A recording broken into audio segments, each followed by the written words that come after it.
Assalamualaikum warahmatullahi wabarakatuh. Perkenalkan, nama saya Ali Muhammad Firdaus dengan NIM 12513200164. Pada kesempatan kali ini saya akan menjelaskan tentang komunikasi persuasif. Sebelum kita ke materi komunikasi persuasif, kita harus tahu dulu apa itu komunikasi. Komunikasi merupakan suatu yang tidak bisa dipisahkan dari aktivitas kehidupan manusia sampai kapanpun. Bahkan tanpa komunikasi, manusia tidak akan ada hingga saat ini. Karena manusia dan komunikasi merupakan dua hal yang tidak bisa dipisahkan. Istilah komunikasi dijelaskan dalam Nurdin DKK 2013 berasal dari bahasa Inggris yaitu communication, yang berasal dari bahasa Latin communicatio dan bersumber dari kata komunis yang berarti sama, yaitu sama maknanya. Ini mengandung pengertian bahwa antara komunikasi dan komunika memiliki persepsi yang sama tentang apa yang sedang dikomunikasikan atau dibicarakan. Adapun menurut Edward de Pari mendefinisikan komunikasi sebagai proses penyampaian ide, harapan, dan pesan yang disampaikan melalui lambang tertentu yang mengandung makna yang dilakukan oleh utusan yang dibutuhkan kepada penerima. Adapun pengertian komunikasi menurut para ahli yaitu Sano dan Weaver, komunikasi itu merupakan suatu bentuk interaksi manusia yang saling mempengaruhi satu sama lain, sengaja atau tidak sengaja ataupun tidak terbatas. Dari Charles Hofland, komunikasi itu adalah proses yang memudahkan seseorang atau komunikator dengan menyampaikan rangsangannya untuk mengubah perilaku orang lain. Dan dari Judy C. Person and Paul E. Milson, mereka mengatakan bahwa komunikasi itu merupakan suatu proses yang memahami dan berbagi makna. Uraian penjelasan di atas dapat disimpulkan bahwa yang dimaksud komunikasi adalah proses dinamis yang melibatkan penyampaian pesan, penciptaan makna, dan interaksi antar individu maupun kelompok. Setelah membahas komunikasi, maka wajib membahas apa itu persuasif. Sebelum membahas apa itu persuasif, membahas persuasif terlebih dahulu di sini seperti membangun pondasi yang kokoh untuk sebuah bangunan atau menciptakan akar yang kuat untuk sebuah tumbuhan.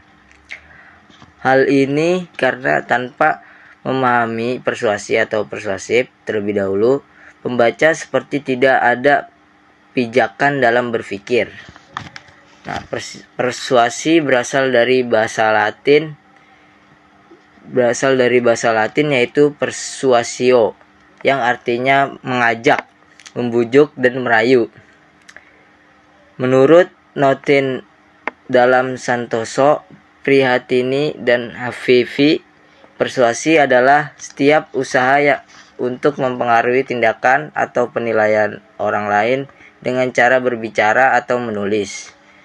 Jadi dapat disimpulkan dari persuasi ini adalah cara kita untuk merayu atau membujuk orang lain dan mempengaruhi orang lain. Materi ini saya dapat dari pengantar komunikasi persuasif oleh Andri Astuti Itasari. Selanjutnya, mari kita bahas tentang komunikasi persuasif. Komunikasi persuasif, komunikasi yang bersifat mempengaruhi audiens atau bertindak sesuai dengan apa yang diharapkan oleh komunikator. Dalam Kamus Bahasa Indonesia KBBI, kata komunikasi adalah communicatio yang berarti sama, dan persuasif dari kata persuasio yang artinya membujuk.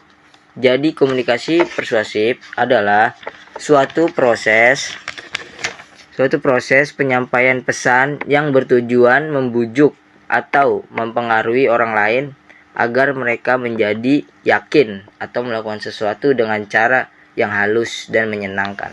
Materi ini saya dapat dari buku Pengantar Komunikasi Persuasif, Pendekatan dan Strategi.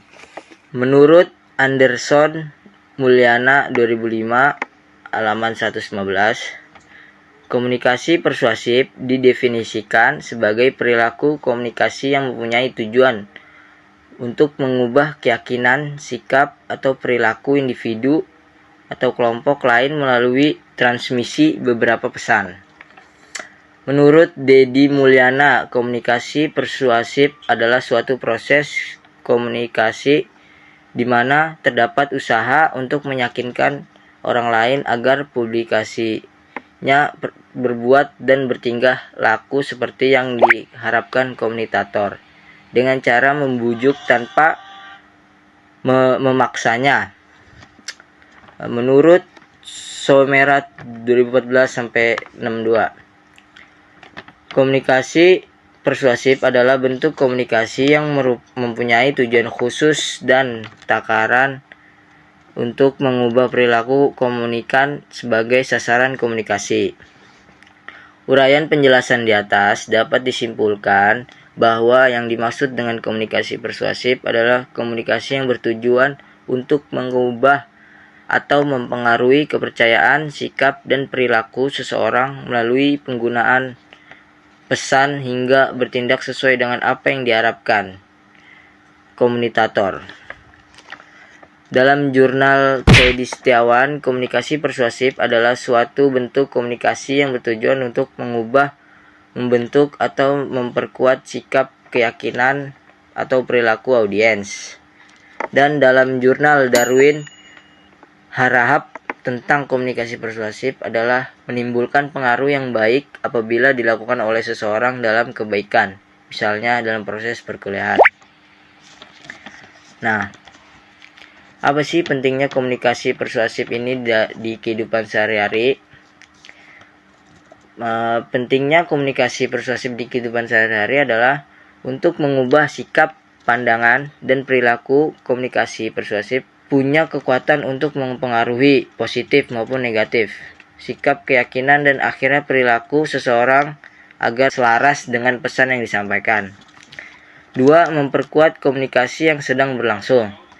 Selain membuat perubahan, komunikasi persuasif juga berguna untuk menguatkan pesan dan komunikasi yang sudah ada, misalnya memperkuat motivasi atau mendukung permanen audiering terhadap sesuatu isu. Mengedukasi dan memberikan pengetahuan. Persuasi tidak hanya soal mempengaruhi tapi juga berperan dalam menyampaikan informasi, meningkatkan wawasan, dan membantu komunikan untuk berpikir lebih kritis terhadap isu, produk, dan pandangan tertentu. Contohnya dalam keluarga itu untuk komunikasi persuasif adalah orang tua dan anak. Tujuannya untuk menunjuk anak agar rajin belajar. Dan dalam pendidikan contohnya adalah guru kepada siswa, mendorong siswa gemar membaca. Dan dalam kehidupan sosial, teman kepada teman, mengajak dengan alasan yang logis dan emosional. Sekian penjelasan saya tentang komunikasi persuasif. Semoga apa yang saya jelaskan bermanfaat bagi kalian semua. Wassalamualaikum warahmatullahi wabarakatuh.